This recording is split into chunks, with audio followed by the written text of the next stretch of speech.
এবার গুরু মেসির মুখোমুখি হবেন ভক্ত লামিন ইয়ামাল। জমজমাট লড়াইয়ে মাঠে নামবে আর্জেন্টিনা এবং স্পেন। ঠিক হয়ে গেল দিনক্ষণ, ধোঁয়াশা কাটিয়ে এলো আনুষ্ঠানিক ঘোষণা। ইউরো এবং কোপা বিজয়ীদের নিয়ে অনুষ্ঠিত হবে ফিনালিজমা, যেখানে একদিকে থাকবে কোপা আমেরিকা চ্যাম্পিয়ন আর্জেন্টিনা, অন্যদিকে ইউরো চ্যাম্পিয়নশিপ বিজয়ী স্পেন। দুই মহাদেশের সেরা দুই দলের লড়াই দেখতে মুখিয়ে আছেন ভক্তরাও।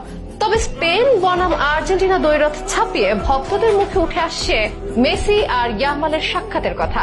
দুজনেই বার্সার প্রাণ ভোমরা, তবে ভিন্ন সময়ে।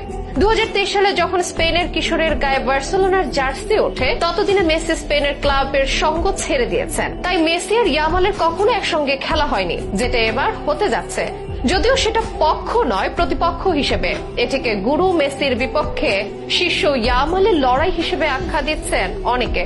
তবে ঠিক কবে কখন হবে এই ম্যাচ, কাদের দিকে জয়ের পাল্লা ভারী থাকবে, কেমন হবে মেসি ইয়ামালের প্রতিদ্বন্দ্বিতা, জানাবো বিস্তারিত। স্প্যানিশ বিস্ময়বালক লামিন ইয়ামাল এখন আলোচনার তুঙ্গে। দুর্দান্ত এক মৌসুম শেষ